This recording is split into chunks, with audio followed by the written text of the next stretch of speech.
অতিরিক্ত টাকা নেয়া, সেবা প্রত্যাশীদের হয়রানি সহ নানা অনিয়মের অভিযোগ রংপুর বিআরটিএ অফিসের বিরুদ্ধে। এ বিষয়ে বিস্তারিত জানাতে যুক্ত হচ্ছেন প্রতিনিধি শাহরিয়ার মিম। মিম, এই যে অনিয়ম, দুর্নীতি এবং তাতে যে নাগরিকদের সেবা প্রসঙ্গে যে দুর্ভোগ দেখা যায়, এই বিষয় নিয়ে আপনি আসলে সেখান থেকে কি জানাবেন?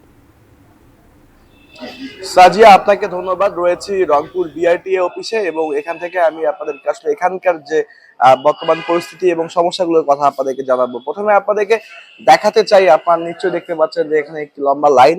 মূলত এই যে Bangladesh road transport authority BRTA এর যে রংপুর দপ্তর, এই দপ্তরে যারা মূলত ড্রাইভিং লাইসেন্স, যানবাহনের রেজিস্ট্রেশন ও রুট পারমিট সহ সংশ্লিষ্ট অনেক কাজে এখানে আসেন। এখানে আমরা যেমন আজকে এসেছি, আমরা প্রায় এখানে আসি, এখানে এসে আমরা বিভিন্ন ভুক্তভোগীদের সাথে কথা বলি। তারা যে সমস্যাগুলোর কথা বলেন, মূলত এখানে একটা সিন্ডিকেট কাজ করে। মূলত যে সিন্ডিকেটের সঙ্গে এই অফিসের যারা কর্মকর্তা কর্মচারী রয়েছেন তাদেরও একটা যোগসাজশের একটা অভিযোগ রয়েছে। তো যে টাকাটা আসলে দরকার হয় সরকার নির্ধারিত ফি, এর থেকেও বেশি টাকা নিয়ে এই কাজগুলো করতে বাধ্য করা হয়।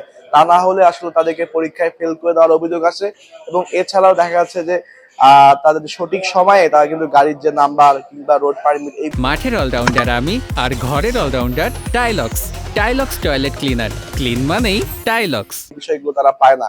আমরা একটু কথা বলবো এখানকার যারা রয়েছেন তাদের সঙ্গে। ভাই, আপনারা এখানে কেন এসেছেন আজকে? ড্রাইভিং লাইসেন্স পরীক্ষা দেওয়ার জন্য আসছি। কতদিন ধরে ওয়েট করলেন? আমি জাস্ট প্রথমবার এবার। আচ্ছা এর আগে পরীক্ষা দেওয়া হয়নি, এই প্রথমবারই আসছে আর কি। আচ্ছা। ভাই, আপনারা কেন এসেছেন এখানে? ড্রাইভিং লাইসেন্স এর জন্য মোটরসাইকেলের। এর আগে পরীক্ষা দিয়েছিলেন? না, এবার প্রথম ফার্স্ট। প্রথম পরীক্ষা। জি। এই শুনছিলেন যে আসলে এই যে পরীক্ষা দিতে এসেছে, যদিও পাশে একটা ঈদগাহ মাঠ রয়েছে, এর পাশে যে চায়ের দোকানগুলো রয়েছে, এখানেই কিন্তু এই দালালের সঙ্গে দেখা যাচ্ছে যে যারা গ্রাম থেকে আসে কিংবা যারা ভুক্তভোগী তাদের কিন্তু অনেক সময় যোগসাজশ হয়। এই অভিযোগগুলো কিন্তু রয়েছে। এ নিয়ে বিভিন্ন সময় গণমাধ্যমে বিভিন্ন দেখা যাচ্ছে যে খবর প্রকাশিত হয়েছে। এরপরে কিন্তু এখানে অভিযানও পরিচালনা হয়েছে। তো সবকিছু মিলে এখানকার যারা সেবা গ্রহীতারা, সাধারণ যারা মানুষ, যারা চালক, যারা গাড়ি নাম্বার করতে আসে, তো তারা চাচ্ছেন যে আসলে খুব দ্রুত এই সমস্যাগুলো নিরসন করা হোক। গণ অভ্যুত্থান পরবর্তী সব অফিসগুলোতেই দুর্নীতি কমে গিয়েছে, এখানেও কমে যাবে এমনটাই প্রত্যাশা। তো সবকিছু মিলে রংপুর থেকে এই ছিল আমার কাছে সর্বশেষ।